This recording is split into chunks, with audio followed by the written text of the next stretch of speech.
ನಮಸ್ಕಾರ, ನೀವು ನೋಡ್ತಾ ಇದ್ದೀರಾ ನ್ಯೂಸ್ ಫಸ್ಟ್. ನಾನು ರಾಹುಲ್ ದಯಾನ್. ಫೇಮಸ್ ಆಗೋ ಗೀಳಿಗೆ ಬಿದ್ದು ಜನ ಏನೇನೆಲ್ಲ ಮಾಡ್ತಾರೆ ನೋಡಿ. ಡೇಂಜರಸ್ ಬೈಕ್ ಸ್ಟಂಟ್ ಇರ್ಬೋದು, ಮೆಟ್ರೋ ಅಥವಾ ರೈಲ್ವೆ ಸ್ಟೇಷನ್ಗಳಲ್ಲಿ ರೀಲ್ಸ್ ಮಾಡೋದಿರ್ಬೋದು, ಹೀಗೆ ಅನೇಕ ಸ್ಟಂಟ್ಗಳನ್ನು ಮಾಡಿ ಪೇಚಿಗೆ ಸಿಲುಕ್ತಾರೆ. ಇದೀಗ ಈ ಸರದಿ ನಮ್ಮ ಬೆಂಗಳೂರಿನ ಒಬ್ಬ ಯೂಟ್ಯೂಬರ್ನದ್ದು. ಯೂಟ್ಯೂಬ್ನಲ್ಲಿ 1.1 ಲಕ್ಷ ಫಾಲೋವರ್ಸ್ ಅಥವಾ ಸಬ್ಸ್ಕ್ರೈಬರ್ಸ್ ಹೊಂದಿರುವಂಥ ಬೆಂಗಳೂರಿನ ಯಲಹಂಕದ ನಿವಾಸಿ ವಿಕಾಸ್ ಗೌಡ ಅವರು ಏಪ್ರಿಲ್ 7ರಂದು ಮಧ್ಯಾಹ್ನ 12 ಗಂಟೆಗೆ ಚೆನ್ನೈಗೆ ತೆರಳುವಂಥ ಕಾರಣದಿಂದಾಗಿ ಏರ್ ಇಂಡಿಯಾ ವಿಮಾನದ ಟಿಕೆಟ್ನೊಂದಿಗೆ ನಮ್ಮ ಬೆಂಗಳೂರಿನ ಕೆಂಪೇಗೌಡ ಏರ್ಪೋರ್ಟನ್ನು ಅವರು ಪ್ರವೇಶ ಮಾಡ್ತಾರೆ. ವಿಕಾಸ್ ಉದ್ದೇಶಪೂರ್ವಕವಾಗಿ ವಿಮಾನವನ್ನು ಹತ್ತಲಿಲ್ಲ ಮತ್ತು ಬದಲಿಗೆ ತಮ್ಮ ಮೊಬೈಲ್ ಫೋನ್ನಲ್ಲಿ ವಿಡಿಯೋ ರೆಕಾರ್ಡ್ ಮಾಡ್ತಾ ವಿಮಾನ ನಿಲ್ದಾಣದ ಸುತ್ತ ಕೂಡ ಅವರು ತಿರುಗಾಡ್ತಾ ಇದ್ರು. ಏಪ್ರಿಲ್ 12ರಂದು ವಿಕಾಸ್ ತಮ್ಮ ಯೂಟ್ಯೂಬ್ ಚಾನಲಲ್ಲಿ ಒಂದು ವಿಡಿಯೋವನ್ನು ಅಪ್ಲೋಡ್ ಮಾಡಿ, ನಾನು ಇಡೀ ದಿನ ಅಂದರೆ 24 ಗಂಟೆ ಏರ್ಪೋರ್ಟ್ನಲ್ಲೇ ಕಳೆದೆ, ಎಷ್ಟೇ ಸೆಕ್ಯೂರಿಟಿ ಇದ್ದರೂ ಕೂಡ ಅದೆಲ್ಲವನ್ನು ಕೂಡ ನಾನು ಭೇದಿಸಿ ಕೊನೆಗೂ 24 ಗಂಟೆ ನಾನು ಏರ್ಪೋರ್ಟ್ ಒಳಗಡೆನೇ ಇದ್ದೆ ಅಂತ ಒಂದು ಬಿಲ್ಡಪ್ ತಗೊಂಡಿದ್ದ. ಅದಾದಮೇಲೆ ಈ ಮ್ಯಾಟರ್ನಲ್ಲಿ ಆಗಿದ್ದೇ ಬೇರೆ.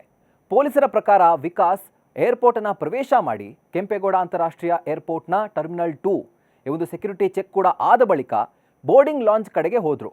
ಆದರೆ ಅವರು ವಿಮಾನ ಹತ್ತೋ ಬದಲು ವಿಮಾನ ನಿಲ್ದಾಣದ ಆವರಣದಲ್ಲಿ ಸುತ್ತಾಡ್ತಾ ಇದ್ರು. ಜೊತೆಗೆ ವಿಮಾನ ನಿಲ್ದಾಣದಲ್ಲಿ ಸುಮಾರು 6 ಗಂಟೆಗಳ ಕಾಲ ಅಲ್ಲಿ ಕಾಲ ಕಳೆದ್ರು, ಅಲ್ಲೇ ಇದ್ದರು. ಅದಾದಮೇಲೆ ಅವರು ತಮ್ಮ ವಿಮಾನವನ್ನು ತಪ್ಪಿಸ್ಕೊಂಡಿದ್ದೀನಿ ಅಂತ ಹೇಳಿಕೊಂಡು ಆ ಏರ್ಪೋರ್ಟ್ನಿಂದ ಅವರು ಹೋದರು ಅಂತ ಪೊಲೀಸ್ ಅಧಿಕಾರಿಗಳು ಹೇಳಿದ್ದಾರೆ. ಆತನ ಬಳಿ ಮಾನ್ಯವಾದಂಥ ಟಿಕೆಟ್ ಮತ್ತು ಬೋರ್ಡಿಂಗ್ ಪಾಸ್ ಇದ್ದ ಕಾರಣ ನಮ್ಮ ಭದ್ರತಾ ಸಿಬ್ಬಂದಿ ಆತನ ಮೇಲೆ ಯಾವುದೇ ಥರ ಅನುಮಾನ ವ್ಯಕ್ತಪಡಿಸಿಲ್ಲ, ಜೊತೆಗೆ ಆತನನ್ನು ಅರೆಸ್ಟ್ ಮಾಡಿಲ್ಲ.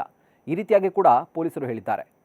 ಹಾಗೂ ಪ್ರಾಥಮಿಕ ವಿಚಾರಣೆಯ ಪ್ರಕಾರ ವಿಕಾಸ್ ಅವರು ಪ್ರಚಾರಕ್ಕಾಗಿ ಇದನ್ನು ಮಾಡಿರೋದಾಗಿ ಪೊಲೀಸರ ಮುಂದೆ ಒಪ್ಕೊಂಡಿದ್ದಾನೆ. ಜೊತೆಗೆ ನಾನೇ ಹೆಚ್ಚಿನ ಉತ್ಪ್ರೇಕ್ಷೆ ಮಾಡಿ ಈ ವಿಡಿಯೋವನ್ನು ಅಪ್ಲೋಡ್ ಮಾಡಿದೆ ಅಂತ ಈ ಒಂದು ಖುದ್ದು ಸತ್ಯವನ್ನು ಆತ ಪೊಲೀಸರ ಮುಂದೆ ಒಪ್ಕೊಂಡಿದ್ದಾನೆ.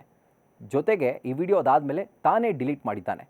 ಇನ್ನು ವಿಷಯ ಬೆಳಕಿಗೆ ಬಂದ ನಂತರ ವಿಮಾನ ನಿಲ್ದಾಣದ ಭದ್ರತೆಯ ನೋಡಿಕೊಳ್ಳುವಂತಹ ಕೇಂದ್ರೀಯ ಕೈಗಾರಿಕಾ ಭದ್ರತಾ ಪಡೆಯ ಅಧಿಕಾರಿಯೊಬ್ಬರು ವಿಕಾಸ್ ವಿರುದ್ಧ ದೂರನ್ನು ದಾಖಲಿಸಿದ್ದಾರೆ. ಈ ರೀತಿಯಾಗಿ ಪೊಲೀಸರು ನನ್ನ ಅರೆಸ್ಟೇ ಮಾಡಿಲ್ಲ ಅಂತ ಹೇಳಿದ ತಕ್ಷಣವೇ ಈತ ಅರೆಸ್ಟ್ ಆಗಿದ್ದ.